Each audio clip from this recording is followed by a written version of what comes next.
তোমার সিংহার ধ্বনির কাজ শুরু করো। আল্লাহর হুকুম পাওয়ার পরে ইসরাফিল আলাইহিস সালাম সিংহায় মুঠ ফুৎকার দিবেন দুইবার। কথা বুঝে থাকলে বলেন কয়বার?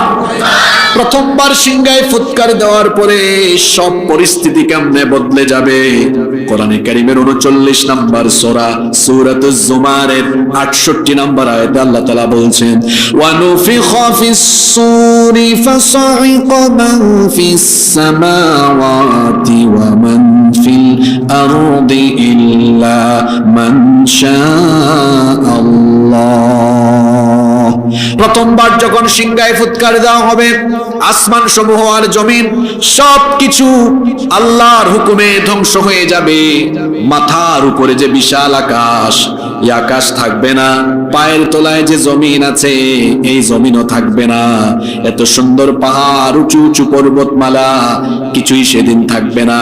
ইসরাফিল আলাইহিস সালামের প্রথম সিংহায় ফুৎকার দেওয়ার পরে আসমান জমিন এবং গোটা বিশ্ব জগৎ লন্ড ভন্ড চূর্ণ বিচূর্ণ হয়ে যাবে। এমন ভাবে তিনি ফুৎকার দিবেন, একটা ফুৎকারের ফলে গোটা পৃথিবীতে একসাথে জালজালা অর্থাৎ ভূমিকম্প আরম্ভ হবে। এখন দেখবেন ভূমিকম্প এক দেশে হয় আরেক দেশে হয় না, এক জায়গায় ক্ষয়ক্ষতি হয় আরেক জায়গায় হয় না। কিন্তু ইসরাফিলের প্রথম সিংহার ধ্বনির পরে সারা পৃথিবী একসাথে ভয়ঙ্কর ভাবে কেঁপে উঠবে, যার হুকুমে তিনি কে? রব্বুল আলামিন কোরআনে কারীমের 22 নম্বর সূরা সূরাতুল হাজ্জের প্রথম আয়াতের জন্য বলেছেন, ইয়া আইয়ুহান নাসুত্তাকু রাব্বাকুম ইন্না যালজালাতাস সাআতি শাইউন আযীম। হে মানব জাতি, তোমরা তোমাদের রবকে ভয় করো, যেই রবের আদেশে কিয়ামতের দিন এমন এক ভয়াবহ ভূমিকম্প হবে। সেই ভূমিকম্প হবে ভয়াবহ ভূমিকম্প। ইদা জুলজিলাতিল আরদু জিলজালাহা, এক ভূমিকম্পে গোটা বিশ্ব জগৎকে কাঁপিয়ে দেওয়া হবে। গোটা বিশ্ব জগৎ এক ভূমিকম্পের ফলে থরথর করে কেঁপে উঠবে। এই ভূমিকম্পের ফলে কি হবে শোনেন। আল্লাহ তাআলা কোরআনে কারীমের 73 নম্বর সূরা সূরাতুল মুজাম্মিলের 14 নম্বর আয়াতে বলেছেন, ইয়াউমা তারজুফুল আরদু ওয়াল জিবালু ওয়া কানাতিল জিবালু কাসীবাম মাহিলা। সেই দিন জমিন কেমন ভাবে কাঁপিয়ে দেওয়া হবে, পাহাড় সহ জমিনকে উপরে উঠে আছাড় দিয়ে এমন ভাবে ধ্বংস করে দেওয়া হবে। পাহাড়গুলোর অবস্থা এমন হবে, ধুলা বালির মতো, তুলার মতো সেদিন পাহাড়গুলো উড়ে যেতে থাকবে। আল্লাহু আকবার। এজন্য সূরা কারিয়ার ভেতরে আল্লাহ বলেছেন, ওয়া তাকুনুল জিবালু কাল আহিনিল মানফুশ, পাহাড়গুলো সেদিন তুলার মতো উড়ে যাবে। এই যে আসমান দেখছেন, আল্লাহ তো 7 আসমান বানিয়েছেন। একটা সিংহায় ফুৎকারের পরে অবস্থা কি হবে, একটা আসমানের উপরে আরেকটা আসমান এইভাবে ঠাস ঠাস করে পড়ে যেতে থাকবে। গোটা আসমানকে, 7 আসমানকে আল্লাহ তাআলা তার নিজের কুদরতি হাতে গোটায় ফেলবেন। জমিনকে আছাড় দিয়ে আল্লাহ শেষ করে দিবেন। প্রথমবার সিংহায় ফুৎকার দেওয়ার পরে আসমান জমিন গোটা বিশ্বজগৎ চূর্ণ বিচূর্ণ ধ্বংস হয়ে যাবে, শেষ হয়ে যাবে। আল্লাহ তাআলা তখন বলবেন, ইয়া দুনিয়া, হে দুনিয়া, আইনা জিবালুক, তোর বুকের উপরে থাকা পর্বতমালাগুলো কোথায়?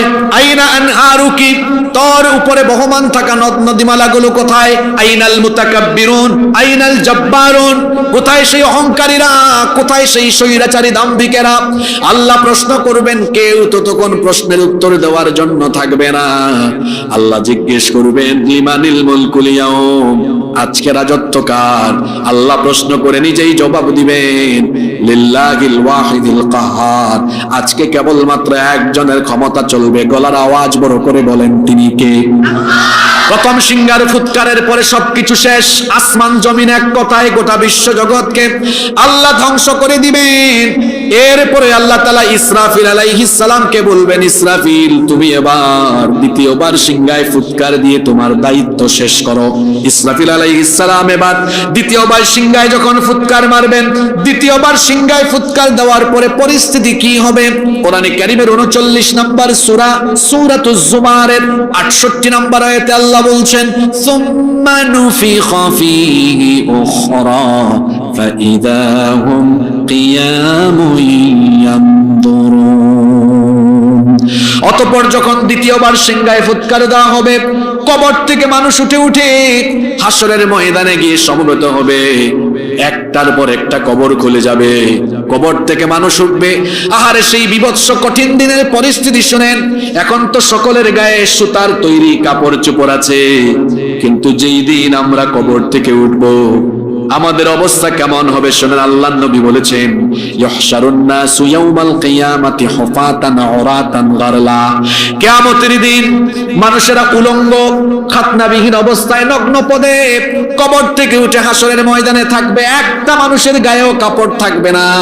আমাদের মা উম্মুল মুমিনিন আয়েশা রাদিয়াল্লাহু আনহা বললেন, ওগো আল্লাহর নবী, যদি কিয়ামতের দিন মানুষের গায়ে কাপড় চোপড় না থাকে, আমি তো আপনার স্ত্রী আয়েশা, আমার কি লজ্জা লাগবে না? নবীজি বললেন, আয়েশা গো শোনো, দিনটা এত কঠিন হবে, 15 কোটি কিলোমিটার দূরের সূর্য মানুষের মাথার এত নিকটে আসবে, গুনাহগারদের মাথার চান্দি ফেটে মগজ উতরে উতরে গলে গলে গলে গলে বেয়ে বেয়ে পড়তে থাকবে। গুনাহগারেরা নিজের ঘামে নিজেরাই সাতরাবে, জিমের ছায়া ছাড়া কোনো ছায়াও থাকবে না। সেই দিন মানুষ 50,000 বছর বিচারের জন্য দাঁড়িয়ে থেকে অপেক্ষা করতে করতে এতটাই পেরেশান হবে। মানুষগুলো যে মাথাটা উপরের দিকে মানুষগুলো যে মাথাটা নিচের দিকে আল্লাহর ভয় দিয়ে রাখবে, মাথাটা উঁচা করার সাহস সেদিন তারা করতে পারবে না। আল্লাহু আকবার।